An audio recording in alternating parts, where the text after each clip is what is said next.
بسم اللہ الرحمن الرحیم۔ اسلام کے مسلمات پر اعتراض کرنا یہ کوئی نئی بات نہیں۔ ایتھیسٹ کی طرف سے، ملحدین کی طرف سے گزشتہ دنوں وہ ایک سوال ہوا کہ مسلمان یہ دعویٰ کرتے ہیں کہ نبی کریم صلی اللہ تعالیٰ علیہ وسلم نے شق القمر، چاند کے 2 ٹکڑے کیے، یہ معجزہ دکھایا۔ تو وہ سوال کرتے ہیں کہ کیا وہ چاند تو اب بھی ہمارے سامنے موجود ہے؟ اگر چاند کے ٹکڑے ہوئے ہوتے تو کیا سائنسی اعتبار سے اس کو چاند کے 2 ٹکڑے کا ہونا کوئی ایسا ایویڈنس، کوئی ایسا ثبوت موجود ہے جس کے ذریعے یہ کنفرم کیا جا سکے کہ واقعی چاند کسی دور میں 2 حصے ہوا تھا؟ پھر یہ کہ اگر کہ واقعی چاند کے 2 ٹکڑے ہوئے تھے تو کیا صرف اور صرف چند مسلمانوں نے، گنتی کے مسلمانوں نے دیکھا تھا؟ حالانکہ چاند تو پوری دنیا میں موجود تھا۔ تو پوری دنیا سے یہ شہادتیں، یہ گواہیاں یا یہ باتیں کیوں نہیں آئی کہ واقعی اس دور میں چاند 2 ٹکڑے ہوا تھا، سب نے کیوں نہیں دیکھا، اور وہاں سے پوری دنیا سے یہ خبریں کیوں نہیں آئی؟ لہٰذا ایتھیسٹ کی طرف سے یہ اعتراض کیا جاتا ہے کہ یہ مسلمانوں کی طرف سے ایک من گھڑت واقعہ ہے، ایسا کوئی وہ حقیقت پر مبنی ایسا کوئی واقعہ موجود نہیں ہے۔ اس کے ثبوت اور ایویڈنس سے پہلی بات تو یہ کہ پوری دنیا نے اگر نہیں دیکھا تو مجھے بتائیں کہ کیا جب شق القمر کا معجزہ ہوا تھا کہ پوری دنیا میں رات ہی تھی یا وہ مختلف وہ اوقات کار تھے دنیا میں؟ ظاہر سی بات ہے کہ پوری دنیا میں رات کا وقت نہیں تھا، آدھی دنیا تو اسی سے ویسے ہی مائنس ہو جاتی ہے۔ باقی جو عرب اور عرب کے اطراف کے جو علاقے ہیں، اگر یہاں پر موجود تھا تو یہاں پر بھی کوئی کسی ملک میں، علاقے میں ابتدائی رات کا حصہ ہے، کسی میں وہ درمیانی رات کا حصہ ہے، کسی علاقے میں وہ آخری رات کا حصہ ہے۔ تو پھر جو درمیانی رات کا حصہ ہے یا آخری رات کا حصہ ہے وہ تو سارے کے سارے لوگ آرام کرنے کا ان کا وقت ہے، تو انہوں نے بھی آرام کیا۔ تو باقی جا کے محدود حصہ اور ایریا بچا کے جہاں پر دیکھنا ممکن ہے۔ اچھا، جہاں پر دیکھنا ممکن ہے تو کیا سارے کے سارے وہ کھلے آسمان کے سامنے موجود ہیں کہ جو چاند کو ہی تک رہے ہیں، دیکھ رہے ہیں؟ تو ظاہر سی بات ہے کہ اس میں وہ ہر ایک شخص اپنی اپنی مصروفیات اور معمولات زندگی میں مصروف ہونے کی وجہ سے ضروری نہیں کہ وہ کھلے آسمان میں موجود ہو۔ لیکن اس کے باوجود عرب میں اس کے شواہد موجود ہیں، اور عرب کے وہ اطراف میں بالفرض جیسے چائنا ہے، اس میں اس کے وہ شواہد اور ایویڈنس موجود ہیں۔ اسی طرح ہندوستان میں بھی اس کے شواہد اور ایویڈنس موجود ہے۔ تو جہاں پر دیکھنا ممکن ہے وہاں پر تاریخی اعتبار سے بھی اس کے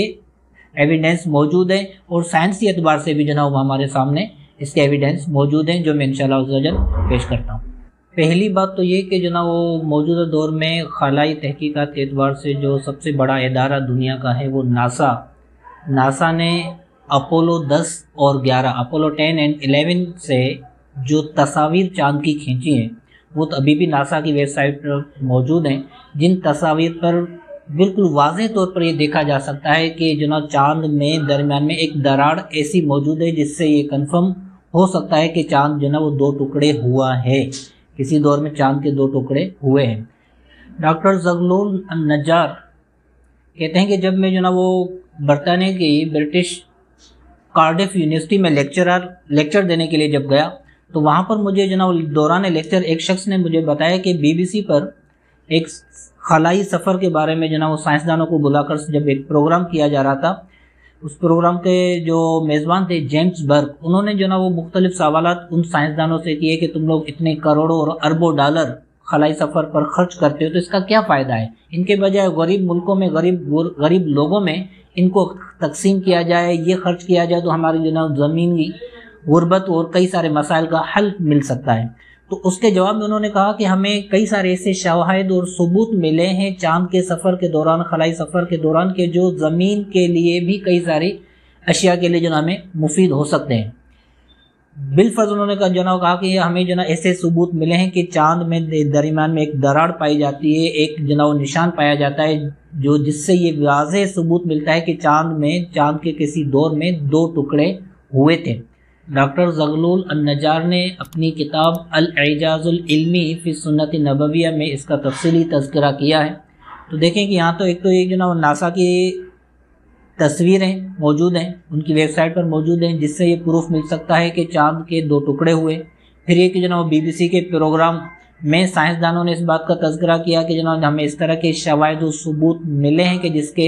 جس کے ذریعے یہ کنفرم کیا جا سکتا ہے کہ چاند کے 2 ٹکڑے ہوئے ہیں۔ ایک تو جنا یہ موجودہ سائنسدانوں کی طرف سے یہ شواہد یہ ثبوت موجود ہے۔ دوسری بات یہ کہ جنا وہ عربی اخبار الانسان میں ایک آرٹیکل شائع ہوا، جس آرٹیکل کا خلاصہ یہ ہے کہ جنا وہ چین کی ایک قدیم عمارت میں سے جو کچھ قیمتی پتھر نکلے، وہ جب وہ منہدم ہوئی اور اس کے کچھ قیمتی پتھر نکلے تو ان پتھروں پر کچھ عبارت نصب تھی۔ وہ عبارت کچھ اس طرح تھی کہ یہ عمارت اس سال میں تعمیر کی گئی جس سال میں آسمان میں ایک جنا حادثہ رونما ہوا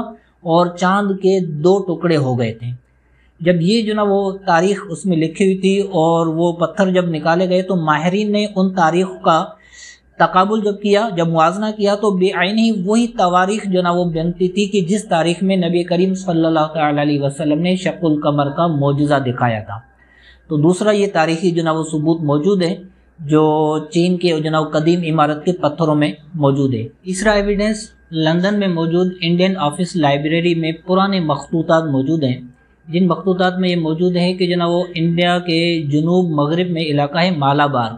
اس کے بادشاہ راجہ جو تھے وہ اپنی رات کو جو نا ایک مرتبہ اپنی محل کی چھت پر ٹہل رہے تھے تو انہوں نے جو نا وہ دیکھا کہ چاند اچانک 2 ٹکڑے ہو گیا۔ جب یہ چاند کا 2 ٹکڑے ہونا اس نے دیکھا تو جو نا وہ حیران ہوا، پریشان ہوا۔ بعد میں تحقیقات اور تفتیش کی تو پتہ چلا کہ مکے میں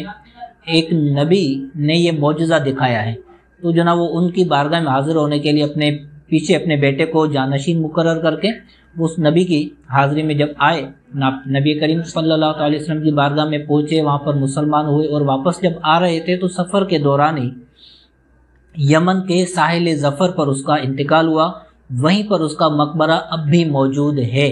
ایک بات۔ دوسری بات یہ کہ جب اس کا راستے میں انتقال ہو گیا تو پیچھے سے اس کے علاقے والوں نے ان بادشاہ کے نام پر جو نا مسجد بنا لی، جو ابھی تک وہ انڈیا کی، ہندوستان کی سب سے قدیم ترین مسجد موجود ہے، بنی ہوئی ہے۔ یہ تمام کی تمام تفصیلات جو نا وہ لندن کے انڈین آفس لائبریری کے مخطوطات میں موجود ہیں۔ تو تاریخی اعتبار سے اور سائنسی اعتبار سے اس بات کے ایویڈنس اور ثبوت موجود ہیں کہ چاند کے کسی دور میں 2 ٹکڑے ہوئے تھے۔